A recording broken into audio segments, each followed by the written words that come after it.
네, 안녕하세요. 비블리아의 이익상입니다. 네, 이익상 목사한테 성경 배우는 김용석입니다.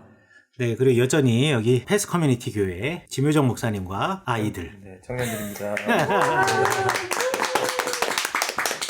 지난주에는 조용했는데 이제 이번 주에는 이제 질문들 많이 이제 하시면 될 것 같아요. 아, 네네. 그래서 설명은 한 30분 정도 하고 그다음에 또 질문 대답하고 이런 시간들 가지면 그러니까 좋죠. 지난 시간에는 이제 이익상 목사님이 왜 저 양반 저렇게 역사 얘기를 길게 하나 이렇게 하고 있다가 끝에 가서 이게 막 엮여지면서 이게 성경을 이해하게 하는 아주 중요한 저 재료가 되겠다. 너무 감사한 시간이었습니다. 너무 감사합니다. 이렇게 네. 또 이렇게 쭉 띄워서 얘기해 주시니 제가 또 그러니까 이제 요 1, 2주 네. 특강 1, 2주를 어떻게 이제 더 많은 사람들에게 뿌리느냐. 네. 이게 이제 관건이다 이렇게 생각해요. 그렇지. 요 1, 2주만 잘 버티면 그렇지. 이게 너무 중요하거든. 특히 신학생들은 이걸 반드시 들어야 됩니다. 네. 그래야 이스라엘의 역사와 또 성경의 구성에 대해서 보다 더 수월한 이해를 가질 수 있을 것 같다는 생각이 들었어요. 그래서 이제 지난번에 이야기와 이제 연결되어서 역사 이야기 마주 끝내고 이제 짧게 우리 에스라서 1장 4절까지 한번 나가 보려고 하는데요. 오늘 빨리 좀 나가 보도록 하겠습니다. 지난 시간에 우리가 597년에 여호야긴이 잡혀간 이야기로 끝냈고 그러면서 그때 여호야긴이 잡혀갔을 때에 에스겔이라고 하는 선지자도 함께 끌려갔다라고 잠깐 제가 말씀을 드렸는데 다들 기억하실 거라고 생각합니다. 그새 화장실 갔다 오는 순간 까먹지는 않았을 것이다 라고 제가 생각을 하도록 하겠고요. 다들 웃는 거 보니까 그새 까먹은 거야. 역사가 그렇지 뭐. 역사가 그렇지.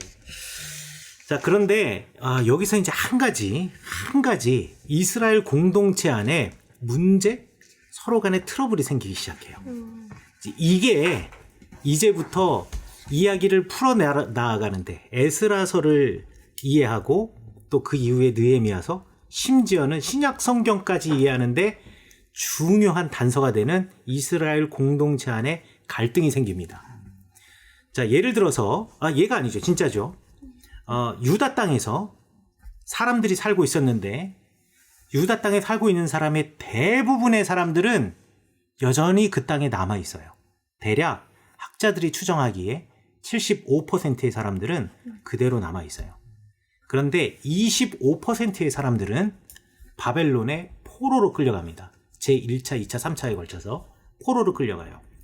그러면 내가 유대인으로서 하나님의 백성으로서 그 유다 땅에 가나안 땅에 끝까지 남아 있는 사람이 스스로 자기가 가지고 있는 정체성과 끌려간 사람이 가지고 있는 자기 정체성, 유대인으로서 누가 더 강할까요?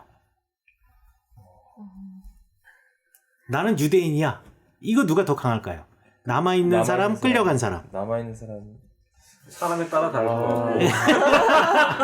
개개인은 끌려간 사람이 많을 것 같고 그냥 전반적으로 남아있는 사람이. 그렇지. 우리가 남아 있으니까. 네. 예. 우리는 이 땅에서 땅의 기운을 먹으면서 남아 있으니까. 라고 생각할 수도 있고 또 끌려간 사람들은 개개인은 그렇지. 더 강하지 않았을까. 말하고 싶어. 그냥 다니엘 같은 사람을 보면 또 다니엘. 다니엘.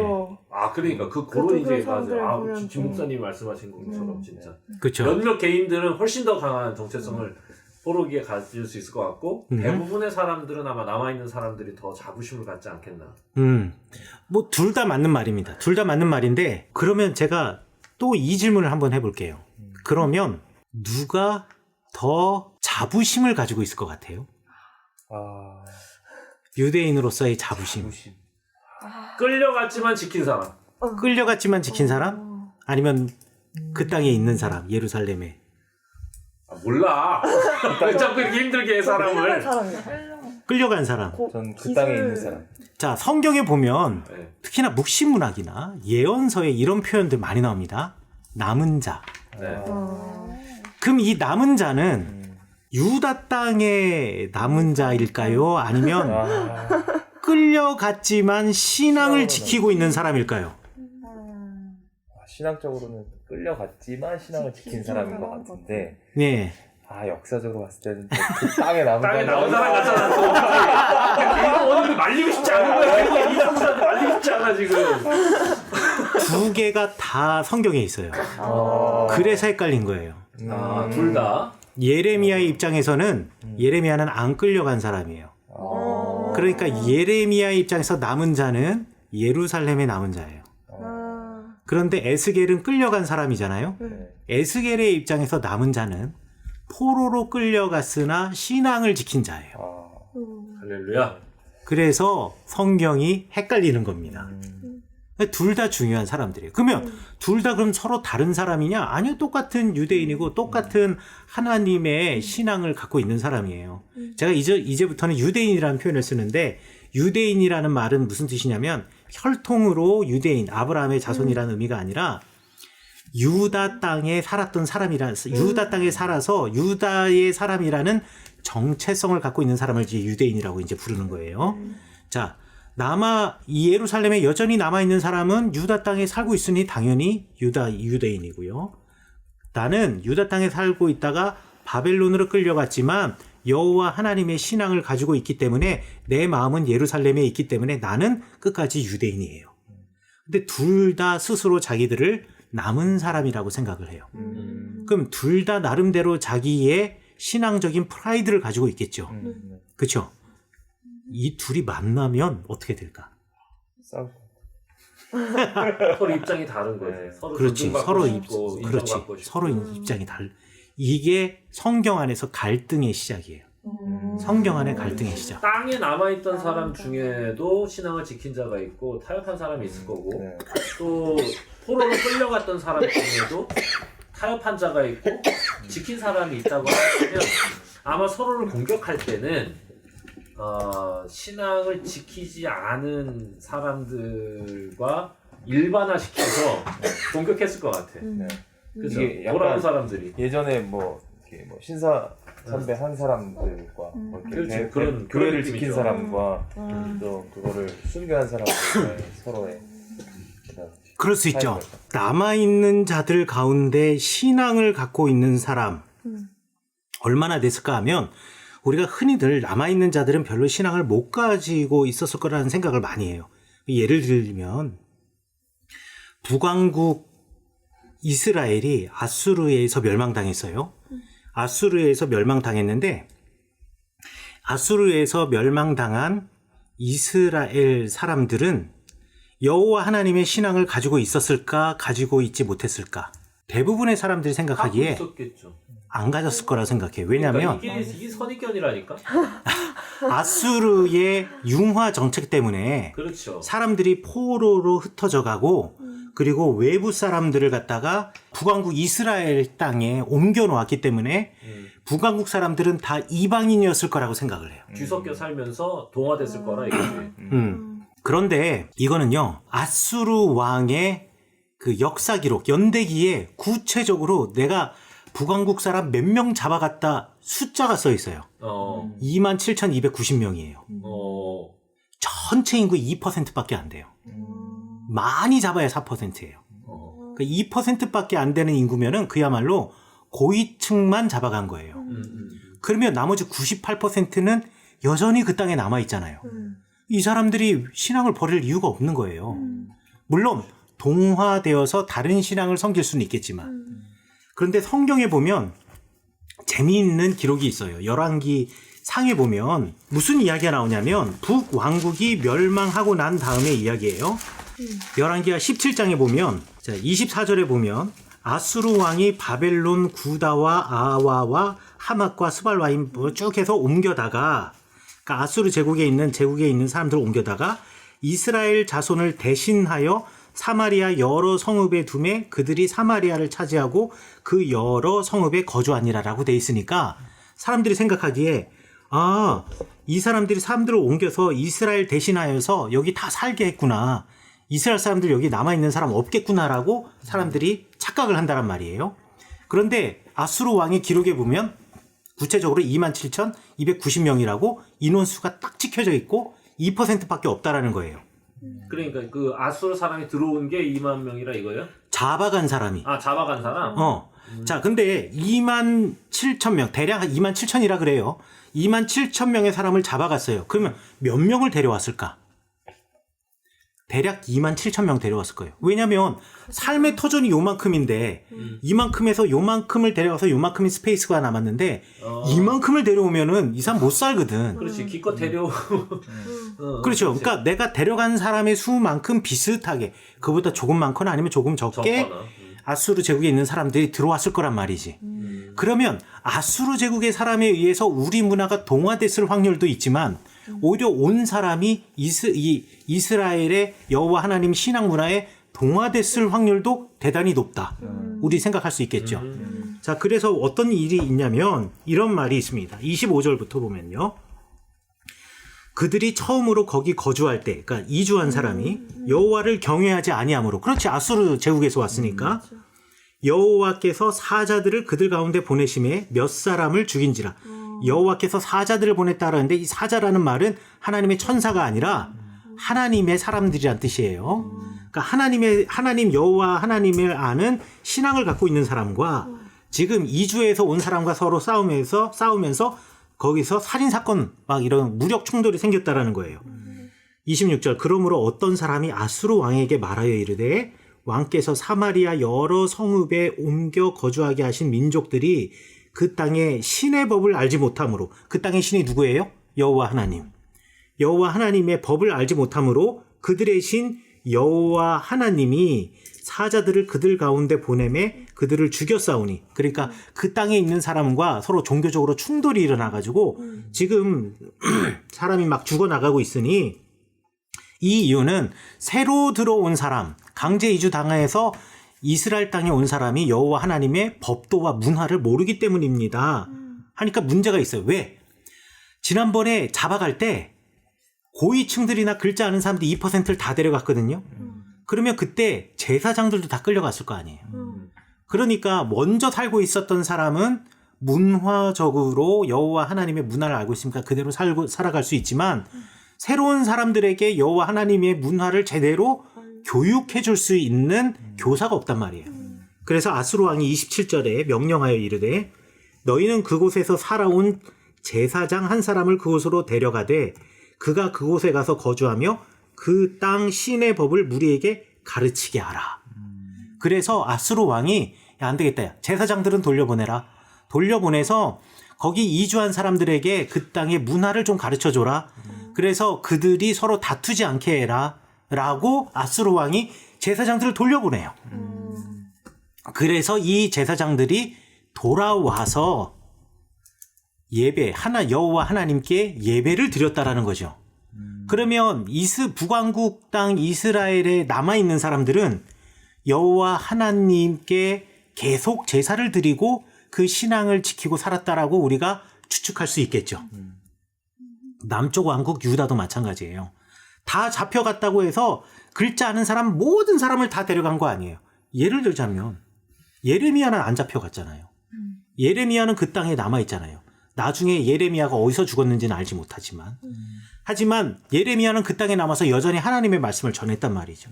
그러니까 남아있는 사람도 여호와 하나님의 순수한 신앙을 지켰어요. 근데 문제는 포로로 잡혀간 사람들이 제가 말씀드린 것처럼 고위직에 있는 사람과 글자를 아는 사람들이라는 거죠.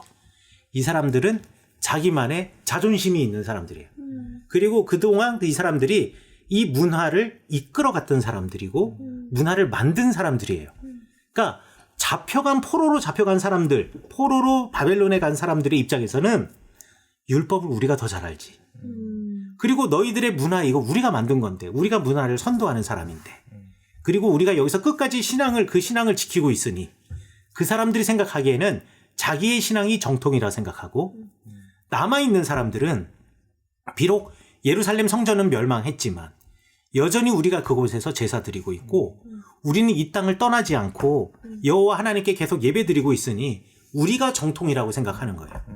이 둘이 나중에 포로기가 끝나고 돌아와서 만났을 때 부딪힌다라는 거예요. 그렇지, 싸우지. 얼굴 땅에서 그 끝까지 지켜내는 게 얼마나 힘들어. 그쵸. 그럼 안 알아주니 당연히 마음이 섭섭한 거죠. 맞아요. 또 멀리서 돌아온 사람들도 너네가 뭘 알아? 이제 이렇게 나오겠지. 그렇지. 너 외국에 살아봤어? 나 유학파인데. 외국에서 너 멸시 당해봤어? 지금 그렇지. 백인들 사이에서 지금 너 바나나냐고 막 이러면서 너 거기서 신앙 지키는 건 얼마나 힘든지 알아? 이러면서 이제 서로 싸움 붙기 시작하면 그렇죠. 또 율법의 연구를 바벨론에서 많이 했을까요? 예루살렘에서 많이 했을까요? 그래? 예루살렘에서 많이 했겠죠. 아니죠. 바벨론에서 더 많이 하죠. 글자 아는 사람들이 다 거기 가 있는데. 그렇지. 공부하는 사람들은 다 거기 갔잖아. 그러니까 바벨론 사람들은 우리가 율법을 연구하고 우리가 가지고 있는 지식을 니네들이 너희들은 소비자인데 공급자인 우리가 정통이지 어떻게 소비자인 니네가 정통이 될 수 있느냐. 야, 그리고 이건 또 떠난 사람과 남은 자들의 갈등뿐만 아니라 계층 갈등도 될 거예요. 그렇죠. 계층 갈등이 또 생기기 시작합니다. 못 배운 자의 갈등이야. 맞아요. 엘리트와 그냥 우매한 군중 사이에. 그래서 느헤미야가 성벽을 쌓을 때 사람들이 야 이거 성벽 쌓고 우리가 할 일 하지 못하고 이렇게 하고 있는데 너희들 권력을 갖고 있고 돈이 있는 사람들은 그냥 너희들은 나름대로 돈을 내고 노동력을 대신해가지고 누군가를 사서 일을 시킬 수 있지만 우린 몸으로 다 떼어대고 몸으로 다 떼어 일만 할 뿐 아니라 우리가 생계도 꾸려야 되는데 그게 안 돼서 우리의 자녀들을 팔아가지고 우리 노비로 팔아서 그 돈으로 우리가 벌어먹고 살고 있다. 우리를 왜 이런 식으로 대우하냐라고 해서 느헤미야에서 갈등이 일어나잖아요. 싸우죠. 그렇죠. 그 계층 갈등이 이런 계층 갈등, 이런 거에서 시작이 되는 거예요. 그러니까 골이 깊겠습니다. 엄청나죠. 엄청나요. 골이 깊어. 예. 그리고 그러니까 이전에는 이스라엘 사람과 유다 사이에 생겼던 북왕국 이스라엘, 멸망한 북왕국 이스라엘과 유다 사람들 사이의 갈등도 이 갈등이고 이거와 똑같은 갈등이고 그리고 계층 갈등은 아니잖아요, 거기는.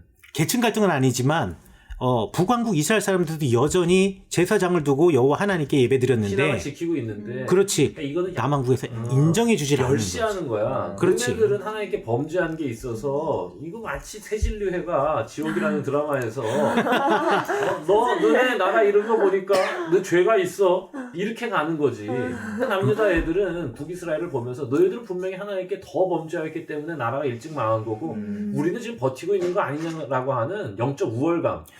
좋은 지적이에요. 그래서 이게 말도 안 되는 겁니다. 열왕기 상이 남쪽 유다의 관점에서 쓰여졌기 때문에 북쪽 왕이 다 나쁜 왕으로 기록된 거예요. 그렇죠. 나빠야 되는 거야. 그래야 정당성이라는 게 생겨요. 예, 그렇죠. 그런데 그 후대에 쓰여진 역대기 사가는 네. 이 둘의 역사를 조금 더 객관적으로 보니까 남쪽 왕이든 북쪽 왕이든 잘한 사람은 축복받고 잘못된 사람은 다 잘못된 저주를 받는다. 그래서 요시야 왕 같은 위대한 왕에 대해서 잘못을 열왕기에서는 기록하지 않아요. 유다의 관점이니까. 북왕국 왕이 다 나쁜 왕이고 남쪽 왕은 좋은 왕이니까. 그런데 역대기에서는 요시야 왕의 잘못을 기록해요. 요거 재밌네. 그러니까 한 왕의 이야기를 우리가 같이 공부하려고 그러면 반드시 이제 역대기와 그 열왕기를 함께 봐야 된다고. 역대기, 열왕기, 그리고 예레미야와 이사야, 그리고 에스겔 요 5개를 동시에 봐야지 우리가 그렇게까지 많이 보라고 그러면 사람들 안 봅니다. 네. 저 사람 저렇게 욕심을 내. 적당히 합시다. 적당히. 그래 적당히 했어야 되는데 적당히 해야 돼. 내가 잘못했네. 자, 그래서 이런 갈등의 문제들이 생겨나기 시작한다.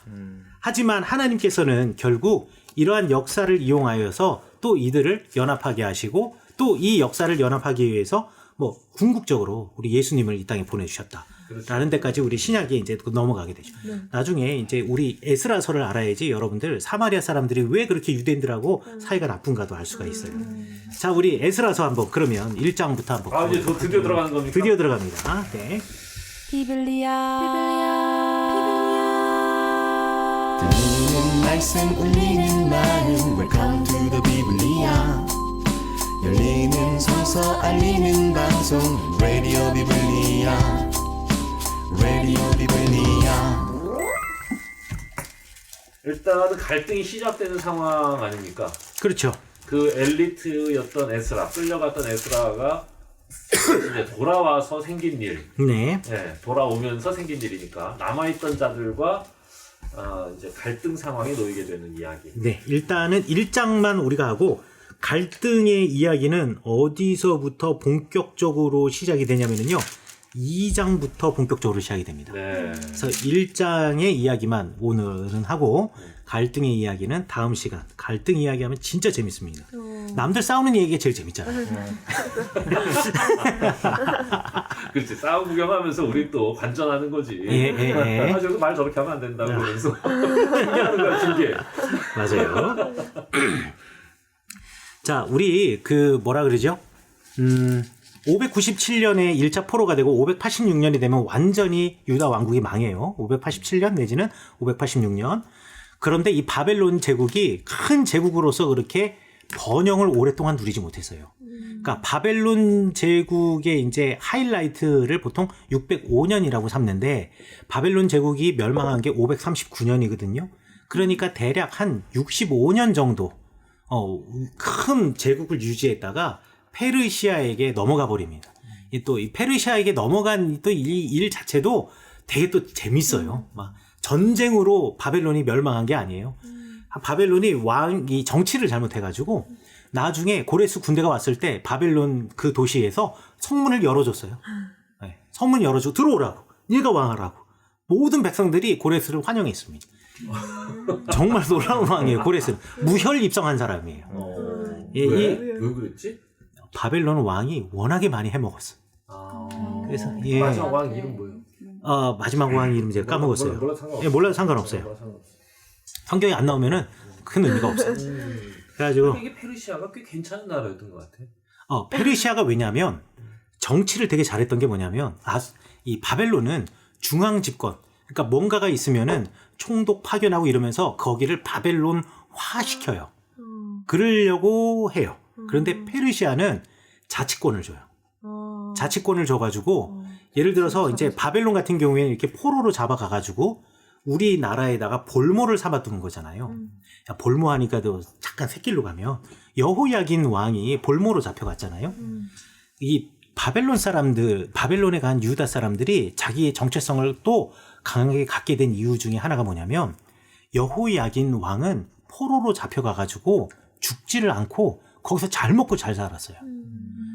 그리고 그 바벨론의 왕이 매달마다 월급을 꼬박꼬박 주면서 적어도 이 땅에서 그 나라의 왕만큼은 아니더라도 우리 바벨론의 귀족들과 견주어서 절대 꿀리지 않을 만큼의 살 수 있도록 경제적인 서포트를 해줬어요. 귀한 분이네. 그게 일종의 이제 정략적인 어떤 그런 거죠. 이러다가 만약에 저쪽 유다에서 반란이 일어났다. 그럼 단번에 목 날아가는 거예요. 그래서 일단은 이 사람이 잘 대우를 해주니까 이 이스라엘 땅에서는 그 땅에 이 여호야긴 왕을 대신하여서 시드기야가 있긴 했지만 어느 누구도 시드기야를 왕으로 인정해 주질 않는 거예요. 그래서 이 시드기야는 분명히 내가 왕궁에 살고 있고 왕이라고 불려지지만 아무 누구도 나를 왕 대우해 주지 않아요. 모든 사람들의 마음속에 왕은 여호야긴이야. 여호야긴만이 유일한 왕이에요. 이 여호야긴이 어떻게 잘 돼야 하는 거야. 여호야긴을 그래서 너무 사랑했기 때문에 여호야긴 주변에 있는 이 사람들이 스스로 자기를 정통이라고 생각했다라고 여러분들 생각하시면 돼요. 자, 그런데 이 바사왕 고레스가 이제 드디어 바벨론 제국을 다 점령하고 난 다음에 이제 제일 처음으로 한 것이 나의 통치 원칙은 너희들 이곳에서 이미 바벨론화 되어 있었고 그 다음에 페르시아에 우리의 은덕을 입었으니 너희들이 돌아가서 우리 페르시아의 일종의 앞잡이가 되라는 얘기예요. 586년에 나라가 망했고 일찍 온 사람은 597년에 왔어요. 그런데 페르시아의 왕이 된 게 539년이니까 적어도 그 기간 사이를 따져보면은 대략 한 50년 정도 이 사람들이 외국 생활을 한 거예요. 생각해 보시라고. 한국 사람이 미국에서 50년 살았으면 이제는 미국 사람이에요. 그래서 제국의 통치 방법 중에 하나가 리에듀케이션이라 그래. 재교육. 제국화돼서 재교육을 한 거예요. 머리카락은 한국 사람이고 생긴 것도 한국 사람이에요. 그런데 사고 구조는 미국 사람인 거지. 마찬가지로 이렇게 이 사람들을 돌려보내면 이 사람들은 이미 바벨론과 페르시아 제국의 선진 문물을 경험했고 문화와 생각조차도 메소포타미아식 문화 속에 살았기 때문에 이스라엘 땅, 유다 땅에 돌아가도 메소포타미아식 생각을 하고 메소포타미아식 통치를 하게 될 것이니까 결국 이 사람들은 선진국인 그리고 자기를 그 땅으로 보내준 우리의 더욱더 가깝게 밀착할 것이다라고 생각했던 거예요. 그래서 사람들을 보낸 거지. 그래서 세스바살이라고 하는 사람이나 예수아나 이런 사람들을 다시 돌려보낸 거예요.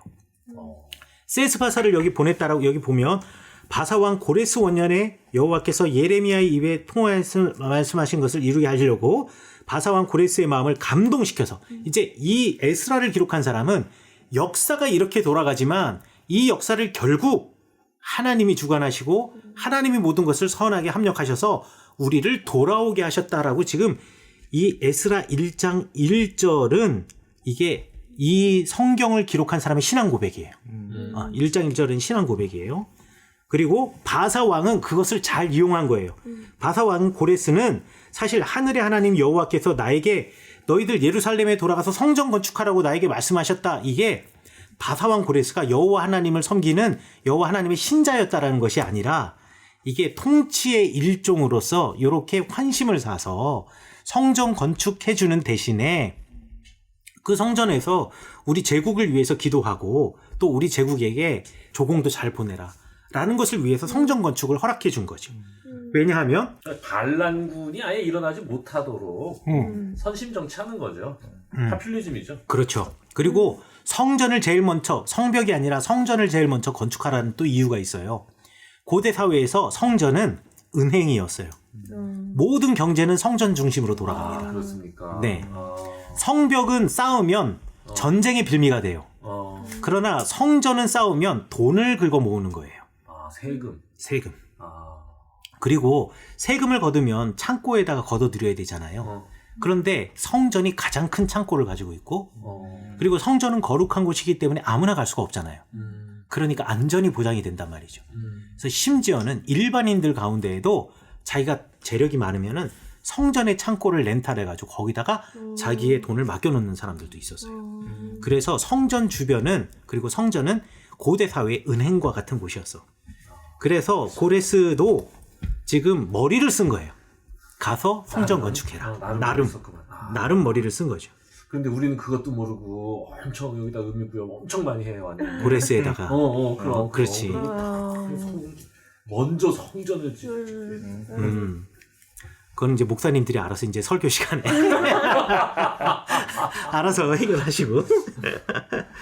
자, 그러면서 막 띄워주죠. 3절에 이스라엘의 하나님은 참 신이다. 너희 중에 그의 백성된 자는 여호와 하나님의 백성된 자는 이러면서 어마어마하게 선심 나의 백성이라고 안 하고 그의 백성이라고. 말이 너무 멋있어. 예, 세금 내야 되니까. 정치인이야.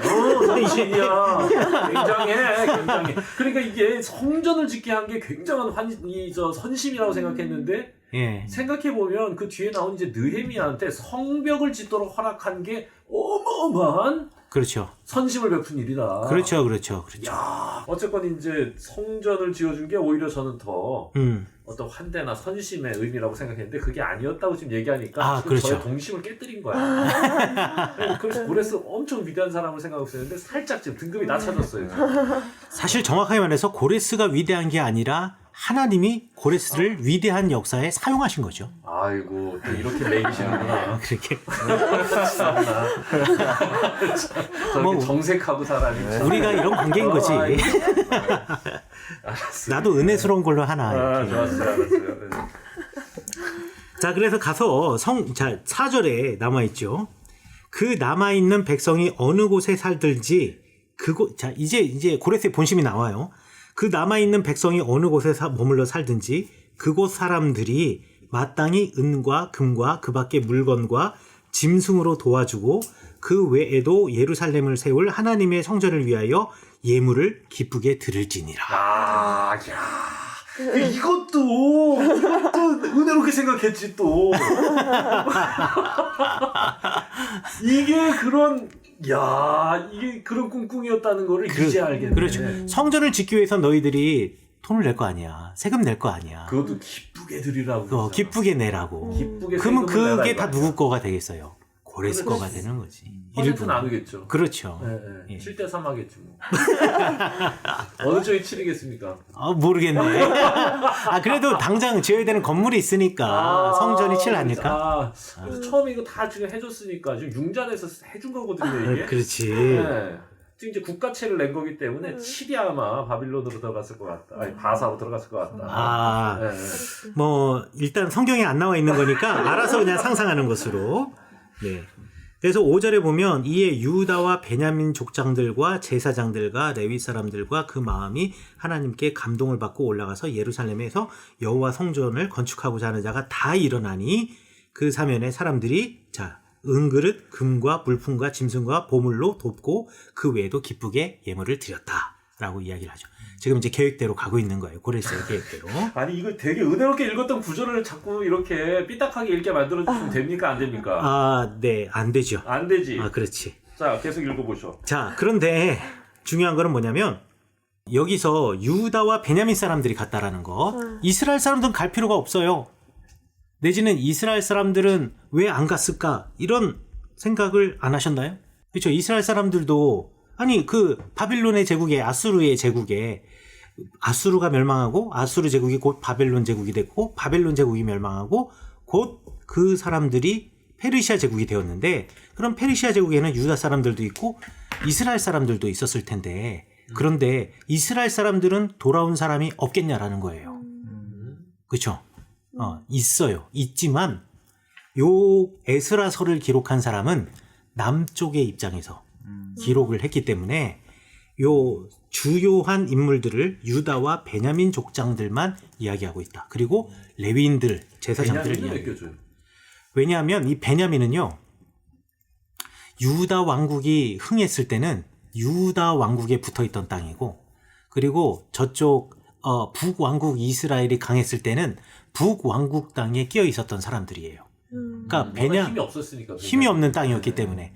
그래서 유다 왕과 이스라엘 왕 아사와 바하사의 전쟁에 보면은 베냐민 사람들, 북왕국 사람들이 이 유다 왕국과 이렇게 대항하여서 전초기지를 지을 때 베냐민 땅 남쪽에다가 전초기지를 져요. 그러다가 둘이 남북이 서로 싸우다가 남쪽 유다가 이겼어. 그러니까 유다 왕이 그 북왕국이 쌓아놓은 성을 다 허물고 그 돌을 그대로 가져가가지고 베냐민 땅 북쪽에다가 저 북왕국 들어가는 입구에다 또 성을 쌓아요. 병거성을 쌓아가지고 이 베냐민 지파의 땅은요. 어떨 때는 유다 지파의 땅으로, 유다 왕국의 땅으로, 어떨 때는 저쪽 북왕국의 땅으로 왔다 갔다 하던 땅이었어요. 그래서 원래 분배 바뀌는 북왕국의 땅이 되어야 되는 것이 마땅하겠으나 유다와 북왕국 사이에서 남왕국과 북왕국 사이에서 서로 어디가 더 강하냐에 따라서 항상 왔다 갔다 할 수밖에 없었던 불쌍한 지파. 불쌍한 지파. 힘없는 지파이죠. 이스라엘 유다의 처지와 별 차이가 없는 거죠. 강대국 사이에 끼어 있는 지파이니까. 여기 소파 우리 집에 있어 의자로 소파로 침대로 여기 보는 편안해 여기 보러 힐링해 여기 보러 모두 행복해 여기 보 느부갓네살이 예루살렘으로 옮겨가는 그들에게 여호와의 성전 그릇을 꺼내서 예전에 바벨론 시대 때 약탈했던 성전의 기물들을 다 꺼내준 거예요. 가서 일단 채워 넣어야 되니까 너희들이 이거 가져가. 그리고 유다 총독 세스바살, 이 세스바살에게 넘겨주니 이 사람이 유다의 총독이 되었다라고 이야기를 하고 있습니다. 그래서 이 세스바살이 그 모든 사람들을 데리고서는 데리고 돌아갔다라는 것을 이제 1장에서 배경을 이야기하고 있다라고 생각하시면 될 것 같아요. 이거 에스라서지만은요. 에스라는 나중에 나와요. 에스라는 앞쪽에 나오지도 않습니다. 에스라는 나중에 온 사람이에요. 그래가지고 에스라는 나중에 나오고 일단은 이 세스바살, 스룹바벨, 예슈아와 이제 주로 이 이야기가 진행이 된다라는 것 생각하시면 될 것 같아요. 자, 오늘 여기까지 하도록 하겠고 혹시 뭐 이렇게 금방 끝나? 지금 벌써 36분 됐어요. 벌써라니요? 36분밖에 안 해? 더 질문 받아야 되니까. 질문을 받아야 되니까. 예, 그리고 2장부터는 얘기가 길어져요. 이거 2장은 신약 성경까지 나가게 되기 때문에 설명하다 보면. 네. 자, 질문 있으신가요? 베냐민 지파를 굳이 언급한 건 음. 베냐민 지파여서로 이해해야 될지 아니면 어떤 그런 유다, 그러니까 이스라엘을 상징하는 어떤 유다를 상징하는. 네, 유다를 상징하는 유다가 이 베냐민 지파까지가 우리 유다의 땅이다라는 것을 말하고 싶었던 거겠죠. 그러니까 굳이 네. 그냥 유다라고 했어도 됐을 텐데. 네네. 워낙 베냐민까지. 존재감이 없는. 왜냐면 유다는 나라 지파인데. 이름이면서 동시에 지파의 이름이잖아요. 네. 그러니까 유다라고 하면 유다 지파의 땅만 생각할 수 있거든. 그러니까 유다와 베냐민을 같이 유다 지파와 베냐민 지파를 함께 얘기해 주면 남유다. 베냐민 지파의 땅까지도 우리 남유다의 영역 안에 들어간다라는 것을 말해 줄 수 있고, 그리고 이 베냐민 지파의 산지, 그러니까 베냐민 지파의 땅이 딱 끝나고 위쪽으로 올라가면 곧바로 에브라임 산지와 사마리아의 산지, 그러니까 북왕국의 본토로 들어가게 되기 때문에 이 베냐민의 지파의 땅이 우리의 땅이다라는 것을 분명하게 해주기 위해서 베냐민 지파도 돌아온 포로자, 귀한 자의 명단 안에 들어가 있을 것이다라고 우리가 추측해 볼 수 있다라는 겁니다. 여기 지금 이제 세스바살이라는 사람이 나오는데, 뭐 세스바살이라는 사람이 누군지 사실 잘 몰라요. 그래서 세스바살이 스스로 스룹바벨과 같은 사람이 아닌가라고 말하는 사람도 있고, 왜냐하면 세스바살은 한 번 나왔다가 그냥 사라져 버리기 때문에. 세스바살이 어디 나옵니까? 네, 8절. 여기요. 그 맨 처음에 유다 총독으로 보낸 사람이 세스바살. 세스바살에게 넘겨주니. 그렇죠. 세스바살이 누군지를 잘 몰라요. 여기 딱 한 번 나와요? 예. 저는 아니, 처음 뒤에도 듣는 얘기죠. 가끔씩 세스바살 나오는데 이 사람의 배경을 설명해주고 있잖아. 예를 들어서 스룹바벨 같은 경우에는 여호야긴의 손자야. 그러니까 이 사람 왕족이거든. 이런 걸 알 수가 있고, 예슈아는 제사장이에요. 그러니까 제사장 집안의 사람이에요. 그러니까 이런 것도 알 수가 있어. 사독 계열의 제사장이거든. 근데 세스바살은 백그라운드가 나오질 않아요. 그래서 세스바살이 누군지를 몰라요. 그런데 이 세스바살이 유대인 중에 하나였을 것이다라고 생각을 해요. 왜냐하면 고레스의 정책이 그런 정책이기 때문에.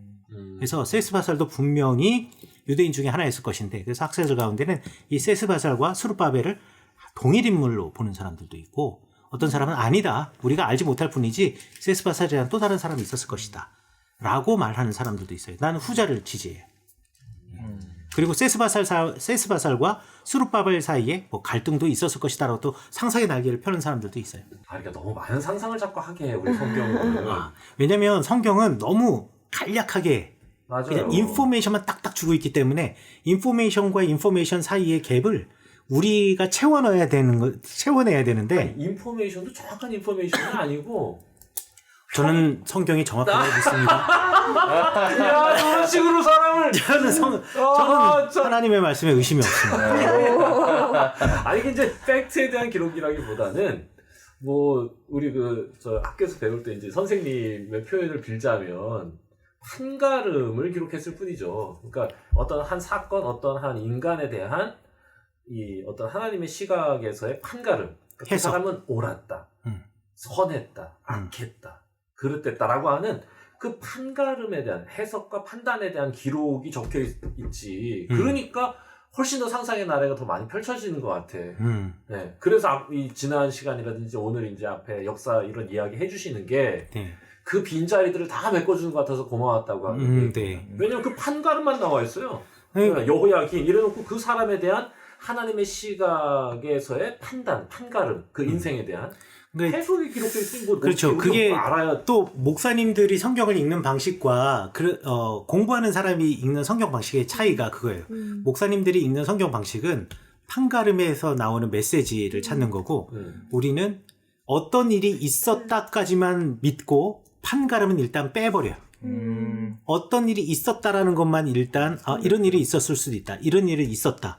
그러면 이 일을 어떻게 해석할 수 있을까?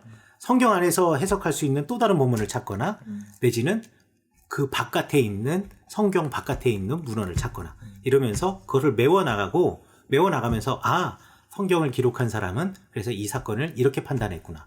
그러나 이 판단은 이 입장에서 볼 때는 이렇게 판단할 수 있겠구나. 아까 우리가 지금 고레스의 칙령을 판단하는 것처럼 성경에서는 이미 결정이 됐잖아요. 이거 하나님이 하신 거라고. 그리고 이 사람이 하나님 경외하는 사람이라고. 요거는 이 역사, 하나님의 역사를 보는 하나님의 사람들의 역사의 기록이고 판단이고, 그거를 다 빼버리고 정치적으로 본다 그러면 이건 아까 고레스의 이익상 목사님이 해준 얘기로 들어가야 된다. 그렇지. 그렇게 된다는. 그러니까 볼 수 있는 여러 가지 각도가 있다라는 거죠. 그 사건을 알아야 네. 이렇게 해석한 진짜 의도와 의미를 깨달을 수 있겠죠. 네, 그럴 수도 있고요. 네, 그러니까 이익상 목사님 해주시는 이제 이런 얘기들이 우리한테 배경이 됐을 때 비로소 성경이 그 사건을 어떻게 해석하고 있는지를 우리가 배우게 되면 우리가 이 시대 속에서 살아가는 현상들을 파악하고 그것을 해석할 수 있는 비슷한 안경, 해석의 잣대를 우리도 소유할 수 있지 않겠느냐라고 하는 이야기. 네, 맞습니다. 네. 예, 너무 그걸 정말 우리가 배워야 되는 것 같아요. 네. 우리 이 현실에서 일어나고 있는 이런 많은 현상들, 어떤 뭐 자본주의적 문제들, 혹은 사회의 어떤 이런 양극화의 문제들, 뭐 이런 문제들 속에서 우리가 살아갈 때 이거를 우리는 어떤 눈으로, 어떤 신앙의 눈으로 해석할지.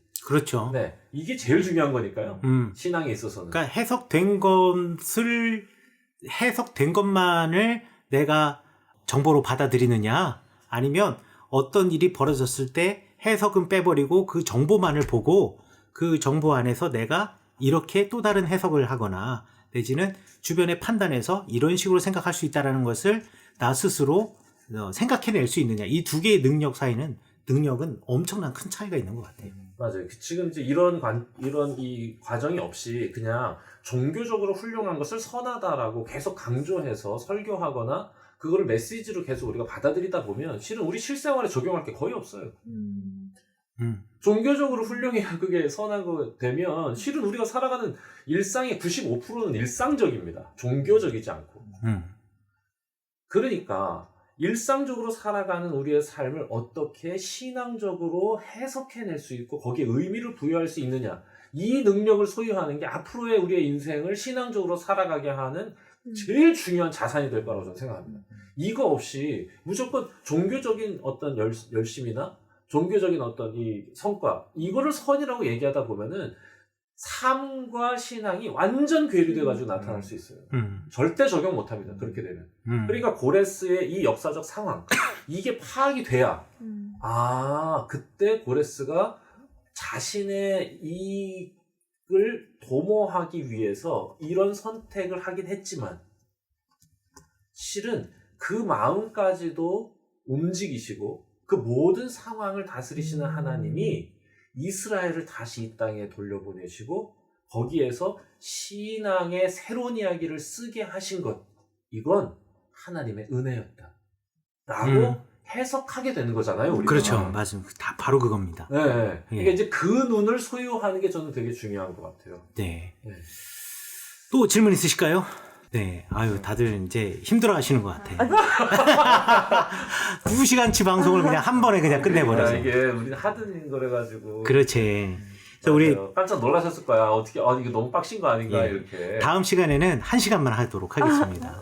재밌는데요. 아, 괜찮아요? 네. 하다가 너무 졸린 것 같으면 중간에 쉬면 돼요. 아, 그래요? 걱정하지 마세요. 근데 그러니까 지난 시간하고 이번 시간 두 번째 시간은 이제 배경 설명이기 때문에 별로 재미가 없었겠지만. 재밌어. 재밌어. 이게 제일 중요한 거야. 예, 2장부터는 더 재밌어. 다이내믹합니다. 그럼 성경 들어가면 완전 장난 아니에요. 성경 본문 들어가기 시작하면 정말 장난 아니게 시간 지나갈 겁니다. 예, 재밌습니다. 정말 재밌습니다. 우리 다음 시간을 우리 기대하면서. 지금 벌써 이렇게 끝내도 돼요? 그럼요. 지금 제가 50분이 됐는데요.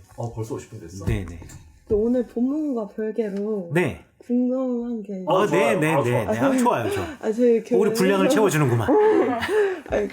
그냥 별건 아닌데 저희 교회 지금 요한계시록 묵상을 본문에 나가고 있는데 그 어려운. 첫 장에 그 7교회 나오잖아요. 네. 근데 거기에 어떤 교회가 아까 아합 이세벨 얘기하시길래 그 이세벨의 가르침을 따르는 교회가 있다고 얘기하는데 그 이세벨이 혹시 그 이세벨? 맞죠. 구약 성경에 나와 있는 이세벨이죠. 이세벨의 가르침이라는 게 뭐겠어요? 하나님의 신앙이 아닌 다른 신앙을 쫓아가는 교회가 있다라는 거죠. 왜냐면 제가 신약은 저쪽이 전공이기 때문에 제가 잘 모르겠지만 그 소아시아에 있는 7교회는 어찌되었든 소아시아 지역에서 헬레니즘 문화의 영향 속에 살아갔잖아요. 헬레니즘의 문화는 헤브라이즘과 헬레니즘은 근본적으로 달라요. 헤브라이즘과 헬레니즘은 근본적으로 다르고 헬레니즘은 전형적으로 이게 이런 말을 표현하면 되겠지만 형이 하학적이에요. 그런데 헤브라이즘은 형이 상학적이에요. 굳이 따지면. 그렇기 때문에 둘은 사고 방식도 다르고 그리고 무언가를 접근하는 방식도 달라요. 뭐 예를 들자면 헬레니즘은 그 연역법적 사고라 그래야 되나? 그러니까 정의를 먼저 내려야지 그 다음에 대화가 진행이 돼요. 뭐뭐란 무엇인가? 이거 다 헬레니즘적 사고예요. 성경에 그런 말이 어디 있어요? 뭐 긍휼이란 무엇인가? 사랑이란 무엇인가? 인애란 무엇인가? 정의 내려주고 있는 게 하나도 없어요. 여기는 사람의 삶만 나와 있어요. 그 사람의 삶을 보고 아, 이게 인애로운 삶이구나. 이게 긍휼한 자의 삶이구나. 이게 믿음을 가진 자의 삶이구나. 라는 것을 알아가는 게 헤브라이즘적인 사고예요. 그런데 헬레니즘 사고는 정의를 내리고 그 정의에 맞춰가는 거예요.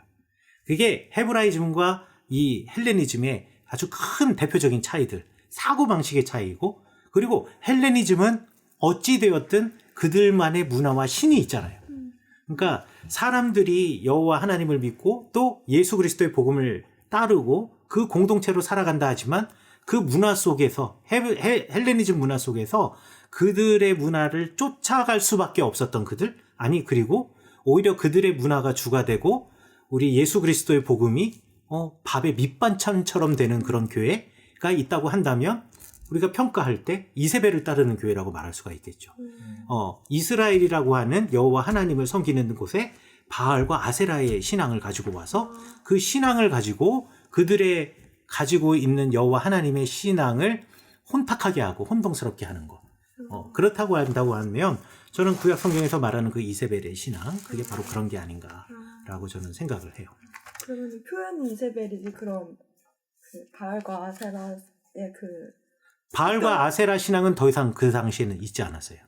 예, 그렇기 때문에 그것은 꼭 바알과 아세라의 신앙이라기보다는 하나님의 신앙이 아는 다른 어떤 세속적인 문화나 그들의 신앙 내지는 헬레니즘적인 어떤 영향 이런 것들이 섞여 있는 것으로 우리의 신앙을 혼동케 한다. 뭐 이런 의미가 아닐까 싶어요. 그러니까 저는 조금 더 쉽게 표현하고 싶은데 그 결국에는 이제 그 우상들이라고 하는 거는 욕망에 대한 추구잖아요. 그러니까 이제 이세벨의 이 도를 따른다라고 하는 거는 욕망을 추구하는 모든 행위를 상징하는 것 같아요. 눈에 보이는 좋은 대로 사사기의 주제처럼 내 눈에 보이는 물질적인 것, 자극적인 것, 향락적인 것 이런 거를 추구하는 욕망의 추구의 모습에만 머물고 있는 삶, 그걸 좀 버리라는 거죠. 근데 저는 그게 성경 전체를 가로지르는 제일 중요한 메시지 같고 또 예수님께서 우리에게 주셨던 한마디의 명령을 전 대라고 하면 이제 처음에 이 땅에 오셔가지고 회개하라 이렇게 말씀하시거든요.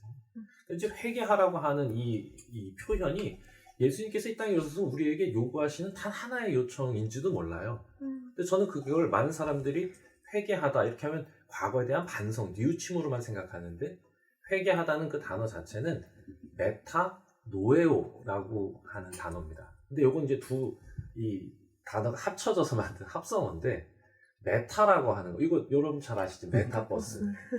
메타인지. 메타 유니버스가 합쳐져서 메타버스예요. 메타라고 하는 건 라틴어 원인데 라틴어는 헬라어에서 온 거예요. 그러니까 이 메타는 뭐냐? 그 너머에 라는 뜻입니다. 그럼 노에오가 뭔지를 알면 이 메타노에오라는 단어의 의미를 알 수 있어. 생각하다. 그러니까 예수님이 오셔서 첫 마디로 하신 게 뭐냐? 메타노에오. 그 너머를 생각해라. 그리고 하나님의 다스림을 받아들여라. 라고 말씀하신 거예요. 그러니까 이걸 물론 그 단어에는 뉘우친다고 하는 회개의 의미가 담겨 있어요. 그렇지만 회개라는 이 단어만으로 설명하기에 메타노에오라는 단어는 훨씬 커. 저는 그게 이세벨의 길을 버리고 주의 도를 따르라고 하는 의미와 맞는다. 뭐냐? 욕망의 추구, 눈에 보이는 그거, 너희들이 집착하고 있는 모든 것, 그 너머를 생각해라 이거지. 이게 예수님의 메시지고 이 기독교 신앙이 추구하는 가장 본질적이고 핵심적인 가르침입니다. 이걸 놓치면 안 돼. 이게 진짜 신앙이에요. 그러니까 사람들이 무조건 그냥 어떤 신적인 존재를 믿느냐, 따르느냐, 고백하느냐, 확신하느냐, 자꾸 이제 이 문제로 우리의 신앙을 결부시키려고 하는데, 그렇게 하다 보면 아까 얘기한 듯이 95% 우리의 일상이 무너질 수 있어요. 우리가 살아가고 있는 이 일상에서 우리를 가장 힘들게 만들고 우리를 끌고 가는 게 뭡니까? 이거 실은 우리를 집착하게 만드는 그것들 아니에요? 갖고 싶고 누리고 싶고 내 욕망이 추구하는 어떤 대상들, 거기에만 사로잡혀서 거기에 매몰되어서 살아가는 인간, 이게 인간 세상의 모든 문제와 고통을 이야기하는 거야. 그러면 우리 하나님께서 우리에게 요구하시는 한 가지 메시지가 뭐겠냐고 만약 묻는다면 성경은 우리에게 그렇게 얘기한다 이거지. 메타노예요. 그 너머를 생각해. 눈에 보이는 거기에 머물지 말고 눈에 보이지 않는 세상, 눈에 보이지 않는 믿음은 모든 바라는 것들의 실상이야. 보이는 것은 보이지 않는 것으로부터 말미암는다. 이걸 깨달은 자라야 길 되신 주님을 따라갈 수 없다. 이게 핵심 메시지다. 저는 이렇게 생각합니다. 이 신학의 메시지입니다. 네, 좋습니다. 네. 갑자기 설교를 하는 게 아니라 이게 우리 방송의 가장 큰 장점이지. 네. 갑자기 어. 갑자기 설교 방송 느닷없는 설교 준비되지 않았는데 받을 준비가 안 됐는데 갑자기 내던지는. 네, 또 질문 있으실까요? 네, 여기까지 해야 그럼 여기까지 해야 될 것 같습니다. 감사합니다. 수고하셨습니다. 다음 시간에 뵙겠습니다.